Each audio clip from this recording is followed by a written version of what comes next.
Radio Cambridgeshire. Well, a very good afternoon to you. Yes, it is a bit scorchio today, isn't it? And I'm pleased. I've got my frock on and my sandals, so we're safe. It's a good afternoon to you. Welcome to Lunchtime Live with me, Sue Marchant. In for Jez today with all the usual features that you say we play, famous last words, and of course fabulous guests this afternoon. Today you can also meet perfect parent planner Monique, who can help us structure our family life, and in the last hour find out where's good to go across Cambridgeshire in our arts and entertainment hour. It's all here for you here on BBC Radio Cambridgeshire with me, Sue Marchant. Across Cambridgeshire. From March to Cambridge. From St Neots to Littleport. This is BBC Radio Cambridgeshire. It's Lunchtime Live, and as always, we love to have live guests here in the studio. So let's welcome Monique here into the studio. Hello, Monique. Hello, how are you? I'm good. Well, I'm excited to talk to you because not only are you going to help us structure our lives, being a perfect planned parent. Yes, Wow. a parent. Yes. But I want to know about your background because you're a dancer. You've never had a conventional job. So where did it all start for you? Where did your career start? Well, I started with a love of the arts from a very, very young age. My father is heavily into music, and so the whole sort of love of the arts started very, very early on. Started out as a ballet dancer, but very quickly realised that it wasn't a career that I really wanted to pursue. Mm-hmm. So I moved into stage management and technical theatre, working behind the scenes. My career I went through the ropes, did a lot of rep theatre, smaller theatres, and before I progressed into the West End. I moved on to West End shows, working on some of the now probably the largest musicals that there were. Go with it. I was watching that programme last night about the sound of musicals with the man who plays the piano. Is it Ed Brand or somebody? And he was going through different shows. So go on, what have you worked on? Well, I worked on one of my favourites was We Will Rock You, yes. which I worked on for 4 years. Wow. Which was an incredible experience. It was just fantastic working with obviously the singers of Queen and working very, very closely with them, which was just amazing because they're incredibly talented people. And it was a show that changed constantly because of their input into it. They were really involved in it. So Brian May, Roger Taylor were heavily involved in the show. So there were lots of changes and we had to keep up with that all the time. So and that's kind of really where all the whole organisation started, because as a stage manager, you have to be so on top of organisation. So throughout my whole career, so that was one of the shows. And then I stage managed for Warhorse as well for a number of years in the West End. So not in the National Theatre, but when it moved into the New London Theatre. Yeah. And again, a huge cast, which involved a lot of puppetry rehearsals, performance rehearsals. So it was a logistical nightmare. But again, an incredible experience just to be part of that. Did you ever get home? Because it's pretty hard going. No, I didn't. I mean, sometimes you could work 70 hours on that show a week, and that would just be skimming the surface. It was incredibly full on. Yeah. But I loved it. But I had my first daughter by that point, and it was difficult. We'd moved to Cambridgeshire as well, so I was commuting. So it just added to the stress, really, of a job that I loved, that I was incredibly passionate about. So after Warhorse, I made the decision to stand down, and then I moved into corporate events, so organising events and being part of that scene. So since then have been fortunate enough to work for companies such as Google and LinkedIn and Facebook and YouTube. Oh, and wow. it's been wonderful. It's been a great career. So I couldn't be happier, really. Well, that's good. But it's nice to put that to one side and think, right, I'm a great one for making lists, and then I make a list, and then I forget where I've put it. And then I think, and I'm one of those people that I start doing one thing and think, I need to do that as well. So I kind of like multitask or Yeah. multi-do. Multitask. Yes. Yes. And then that doesn't kind of work out. And I don't know, when I have a day to myself, I think, I must do this and I must do that and I must do this. And I try and learn myself to kind of take one step at a time, but then I just end up doing it all again. Think, I'll do that. And then while that's drying, I can go and do this and I can go and do that. Yeah. It's tricky. It is tricky. General organisation, it is difficult because, I mean, I've been a list writer, I don't know, forever. Yeah. And again, that's probably come as part of the job because I did that for 20 years. So I'm just used to creating lists. But it's learning to prioritise what's most important, what's the things that has to be done. I always talk about, when I talk about our planners, which I know we'll talk about in a little bit, but I always talk about prioritising and what are your non-negotiable things. What are the things that have to happen? Certainly for me as a parent, the things that have to happen is I've got to get my kids to school, I've got to feed them, I've got to wash them. You've got to do all those kind of parenting things before you can kind of tackle all the other things that need to be done. So yeah, there's my advice: is to work out your non-negotiables first. Right. Okay. Good point. We'll have some more music and we'll talk some more. Across Cambridgeshire. Lunchtime Live with Jeremy Salis Weekday afternoons from 12. on BBC Radio Cambridgeshire. And here in the studio, it's Lunchtime Live. So let's welcome Monique once again. And she is, she's a lady. She's been a dancer. She's been into theatre and stage management and all those kind of things. So the question is, you've created something to enable us to become perfect parent planners. So what is it?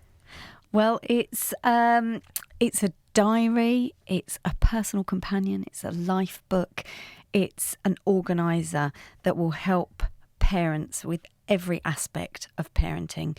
I know I took it from, the inspiration of it kind of came from working in the theatre. So when I was in the theatre, juggling, because I'd had my first daughter by that point, so juggling all the activities that we had to do, and she was just about to start school, and there was, I had to go for open evenings, and there were preschool shows, and there were, you name it, there were endless amounts of activities. And I remembered how I was at that point, where I felt, even though I was incredibly organised in my job at home, I didn't feel like I had any control over what we were doing. It's about the same sort of time that, just to go back a tiny little bit, that I started working a home-based business because I left the theatre and I needed something else to do. So I went to work from home with a home-based business and realised very, very quickly that I could kind of take all the organisation that I'd learned in my 20-year career into putting it into better use, really, with this home-based business.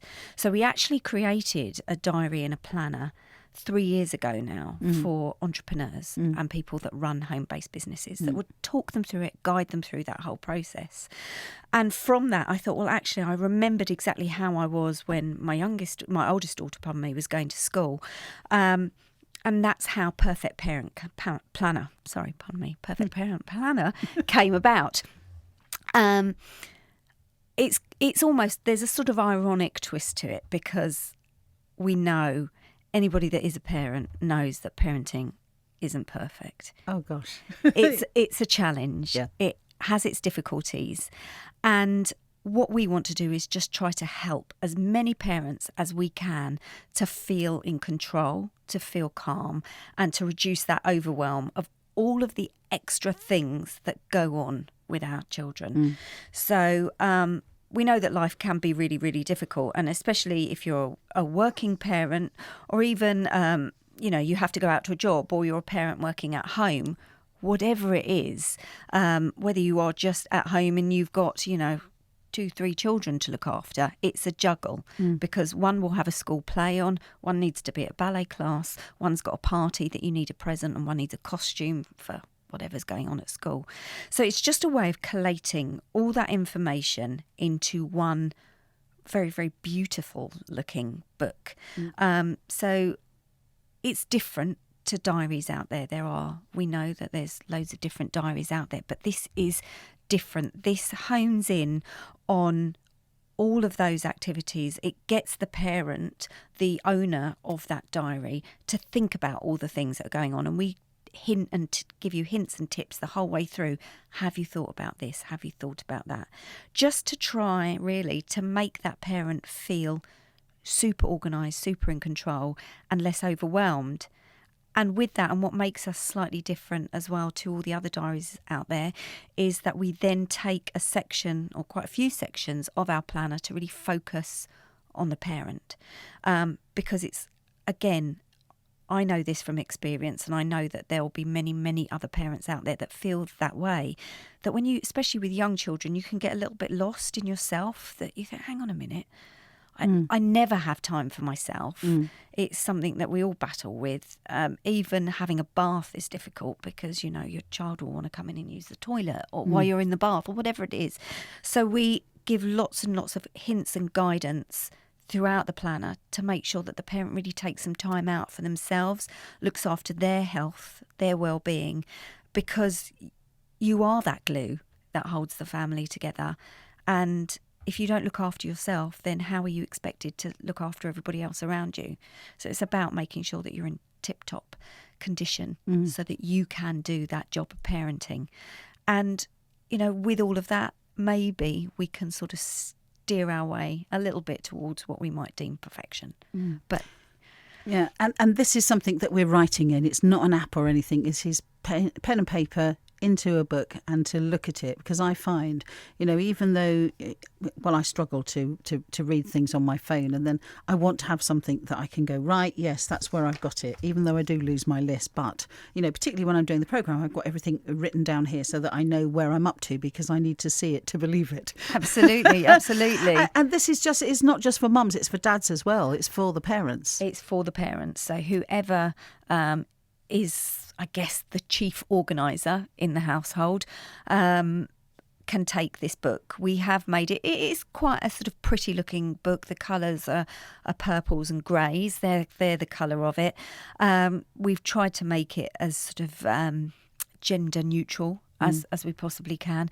But yes, it is a book that you write in. It's a hardback diary. It's beautiful, it's lovely and glossy, and it looks really, really lovely on the eye.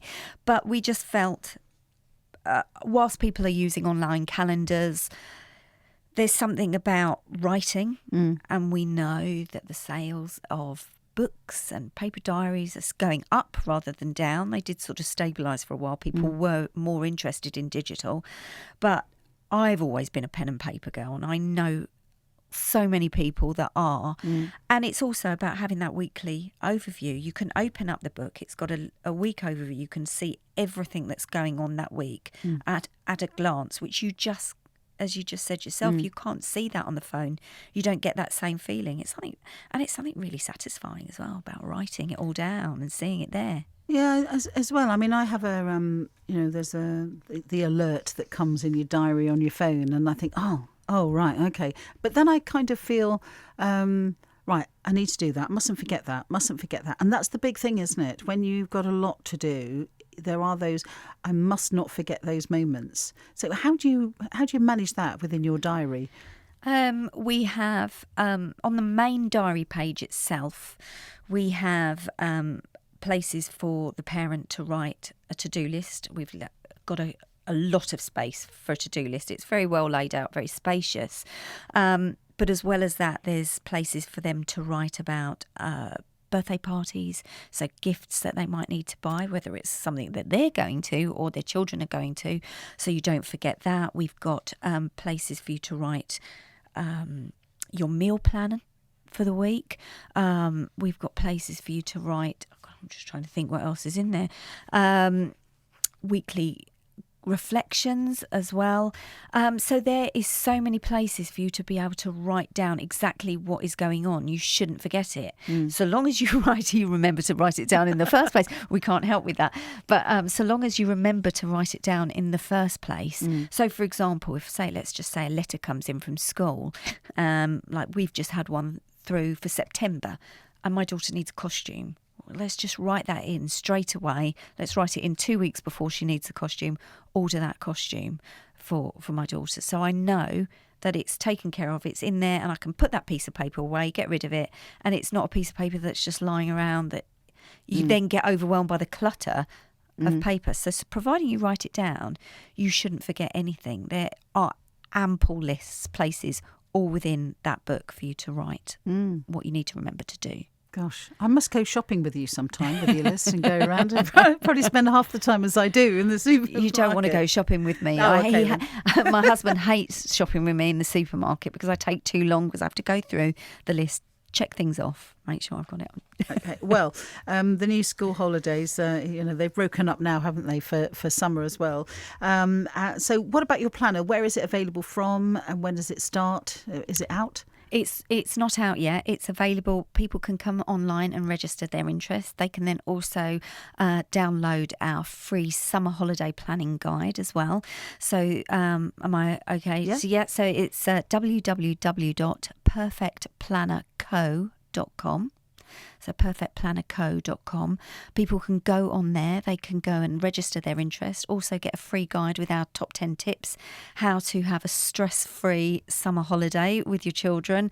There's lots of ideas in there, loads of ideas of things that you can do with your children, inside, outside activities. So regardless of the weather, and tips to keep the parents sane throughout the summer. And it's available to pre-order from the 1st of September. Okay. And it starts from December with loads of organisation for Christmas. Dare I say Christmas already? But to help the parents organise an amazing stress-free Christmas.